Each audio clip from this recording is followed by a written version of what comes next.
Bien-aimés dans le Seigneur, dans notre première vidéo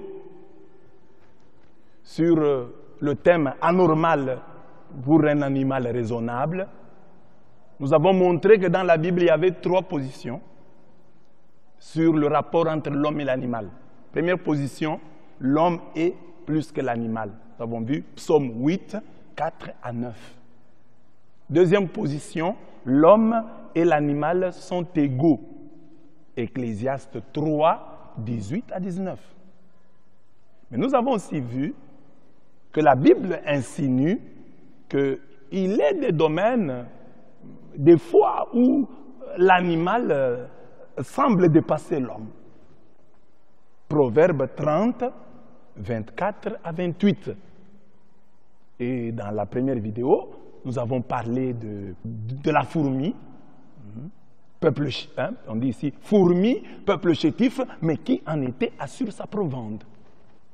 Et nous vous avons interpellé en disant, voilà la fourmi, qui est un petit insecte, c'est quand même faire la provision, c'est épargner, c'est qu'il y a des temps durs qui vont venir et elle prend des précautions. En cela, elle nous interpelle, nous qui sommes des animaux raisonnables, des hommes et des femmes créés à l'image et à la ressemblance de Dieu. Nous avons vu aussi que les damans, ces peuples sans vigueur, mais qui gîtent dans les rochers, nous avons dit, voilà, nous, notre rocher, c'est Jésus-Christ. Alors comme nous n'avons pas de force, cherchons notre abri auprès de Dieu. Pas dans l'occultisme, pas dans le fétichisme, en Jésus-Christ. C'est lui le roc éternel, le rocher des âges. C'est Jésus-Christ. Nous avons vu aussi les sauterelles. On nous a présenté comme un peuple sans roi, mais qui marche en ordre. Les sauterelles n'ont pas besoin d'être fouettées, d'être sanctionnées, d'être menacées, d'être blâmées pour faire bien les choses. Elles marchent en ordre, même s'il n'y a pas de roi. Et enfin, la Bible nous a parlé du lézard, qu'on capture à la main, mais qui hante les palais du roi. Nous nous sommes interpellés en disant, mais quelle relation nous avons? Si le lézard, lui, il tourne toujours au palais royal, vous trouverez un lézard au palais présidentiel. Alors nous nous sommes interrogés sur nos relations. Quelles relations avons-nous? Avons-nous dans notre répertoire le téléphone d'un grand, de notre Nicodème, de notre Joseph d'Arimathie, comme Jésus en avait? Est-ce que nous en avons? C'est une interpellation pour nous. Alors aujourd'hui, nous continuons la même réflexion, maintenant en entrant dans la Bible. Parce qu'ici, Proverbe 30, 24 à 28, nous avons 4 êtres minuscules sur la terre, mais sages entre les sages. Maintenant, à partir de cette réflexion du livre des Proverbes, chapitre 30e, du 24e au 28e verset, nous voulons maintenant entrer dans la Bible et trouver d'autres animaux qui se sont montrés plus intelligents ou qui se montrent plus intelligents que l'homme. Je prends le premier animal, c'est le serpent. Le serpent, Jésus même a reconnu qu'il est prudent. Mais le serpent, commençons d'abord en Éden. En Éden, c'est le serpent qui séduisit Ève. Il est passé par Ève. Il pouvait passer par Adam. Comment il passe par Ève? Bon, on peut dire que c'est un mythe. Mais oui, le mythe là nous parle. Le mythe nous parle. Donc le serpent connaît le côté faible. Il dit, je vais attaquer l'homme ici, je vais rencontrer de la résistance. Il passe par la femme. Il a compris. Mais aujourd'hui, les femmes, elles-mêmes ne comprennent pas. C'est que le serpent lui avait compris. Que le diable peut passer par vous, femmes. Et que l'homme aussi peut comprendre que le diable peut passer par lui parce que le diable s'adapte. Dans un couple, il peut se rendre compte que sur ce point, c'est l'homme qui est le point faible. Sur ce point, c'est la femme qui est le point fort. Alors, il faut être prudent. Il ne faut pas dire ça. Oh, les femmes, les péchés entre le mari. Non, non. Il faut être prudent. Dans la maison ici, est-ce que nous sommes tous des points forts en tout? Non. Il y a quelqu'un qui est plus fort que l'autre sur tel point, sur tel autre. Alors le diable sait ça, il va étudier. Il dit pour ça, je vais entrer du côté des papas. Sur ça, je vais entrer. Il est malin. Et là, ça nous interpelle aussi pour dire non seulement que nous nous gardions de la prudence du diable pour qu'elle ne puisse pas nous faire du mal, parce que lui est malin, que sa malignité-là ne nous fasse pas du mal, mais aussi comprendre aussi que dans la vie, il y a des côtés par où passer. Tu voyais que tel domaine c'est difficile, changez de domaine. Commencez par le plus simple, par où vous pouvez réussir. Ne vous entêtez pas. Le serpent lui a compris ça. Ce n'est pas fini. Le même serpent là, j'ai un texte d'Apocalypse, Apocalypse 12, 12, facile à retenir. Apocalypse 12, 12. Donc on dit, soyez dans la joie, vous les cieux et leurs habitants. Malheur à vous la terre et la mer, car le diable est descendu chez vous, frémissant de colère et sachant que ses jours sont comptés. Le serpent là, en Apocalypse 12, on parle de serpent antique. Ce serpent antique là, il a été jeté sur la terre, d'après Apocalypse 12, 12.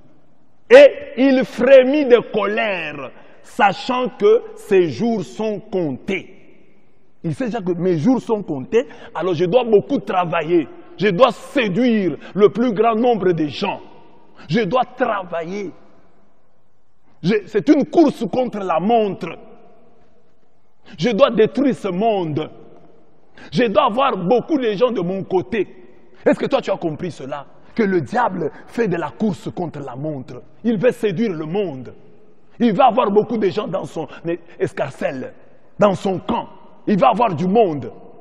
Il veut ratisser large. Le diable travaille à cela. Il sait que ces jours sont comptés. Est-ce que toi tu l'as compris ainsi? Est-ce que devant la malignité du diable, à cette malignité du diable, est-ce que tu peux opposer ta malignité à toi? Comme on dit, un malin, malin et demi. Lui qui a compris, qui n'a plus le temps, qu'il court, qu'il fait la course contre la montre. Est-ce que toi tu l'as compris ainsi? Toi tu crois que tu as tout le temps. Le temps ne te tyrannise pas. Tu as tout le temps. Pour te développer, Afrique, pour aller de l'avant, tu as tout le temps, il n'y a pas de course. On a dit que le 20e siècle était le siècle de la vitesse. Nous sommes au 21e. Où est la vitesse pour l'Afrique? Où est la vitesse pour ta vie? Tu manges vite. Tu parles vite. Tu marches vite. Mais dans ta vie, est-ce que dans les autres domaines de la vie, tu vas vite? Est-ce que on peut dire que tu as vite réussi? Est-ce que ton âge physique correspond-il à ton âge financier, économique, politique, social? Tu marches vite, tu parles vite, tu manges vite, mais tu n'avances pas. Dans ta vie sociale, dans ta vie économique, sur le plan professionnel, tu n'avances pas. Est-ce que tu sais aussi que tes jours sont comptés? Tes heures sont comptées? Tu n'as pas tout le temps. Le temps n'est pas ton ami. Réveille-toi, sors de ton sommeil.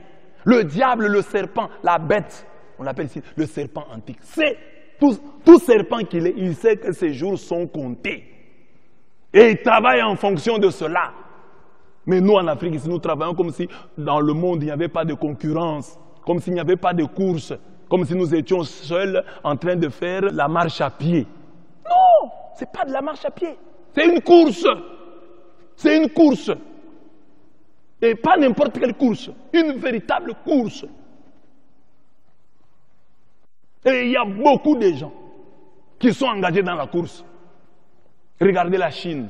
Aujourd'hui, nous admirons la Chine. Mais cette Chine que nous avons, c'est le fruit aussi de Mao. Mais ça ne date pas de longtemps, des années 50. Des années 50. Aujourd'hui, vous voyez, les fruits. Les Américains craignent la Chine. Quand est-ce que nous, on nous craindra? Laissons-nous tyranniser par le temps, au plan national, au plan continental et au plan personnel. Le temps n'est pas ton ami. Laisse le temps te tyranniser. Le diable sait que ses heures, ses jours sont comptés. Profite du temps qui te reste, bien-aimé. Tu ne sais pas combien de temps il te reste encore. Combien de jours tu vas encore vivre, tu n'en sais rien. Profite de chaque minute, de chaque instant pour faire quelque chose de positif. Ô homme animal, la Bible dit, l'homme animal ne comprend pas les choses de l'esprit, car elles sont une folie pour lui. Et il ne peut les connaître parce que c'est spirituellement qu'on en juge. 1 Corinthiens 2, 14. Mais il y a ici un animal qui a compris. Donc tu n'as pas d'excuse. Profite du temps pour te bâtir, pour te faire un nom. Te faire un nom. La Bible dit, mieux vaut le renom que l'huile fine. Et le jour de la mort que le jour de la naissance. Nous fêtons les anniversaires. 40e anniversaire. Mais chaque anniversaire nous rapproche de la mort. Et quand tu mourras, quel souvenir tu vas laisser sur la terre? Quel nom tu vas rester? Quelle réputation? Mieux vaut la fin d'une chose que son début. Ecclésiaste 7, 1 à 9. Marque le cœur de Dieu. Marque l'histoire des hommes. Travaille, tu peux, si tu veux. Alors ne pense pas que tu as encore beaucoup de temps. Considère que tu es en prolongation. Nous connaissons des équipes de football. Vous voyez, votre équipe nationale joue et parfois ils prennent trop de temps, ils se font des petites passes dans leur camp. Mais quand ils encaissent un but et qu'il reste 10 minutes, les mêmes là qui faisaient des petites passes dans leur camp commencent à courir.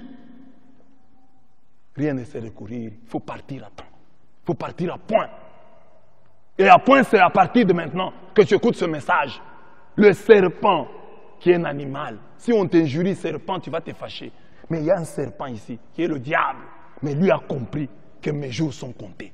Pour ton mariage, les jours sont comptés. Ah, j'ai tout le temps, tu n'as pas tout le temps. Oh, j'ai tout le temps, tu n'as pas tout le temps. Pour ton travail, ta promotion. Tu peux même écrire un livre. Tu peux écrire des livres, mais tu es seulement paresseux. Il y a beaucoup de choses que tu peux faire, mais tu es paresseux. Tu crois que tu as tout le temps devant toi. Dieu, au dernier jour, nous jugera sur notre gestion du temps. Le temps, c'est de l'or. Gérons-le bien. Sachons que nos jours sont comptés. Nous n'avons pas une éternité à passer ici sur terre. Mais tant que nous y sommes, profitons-en pour marquer les hommes, pour marquer Dieu.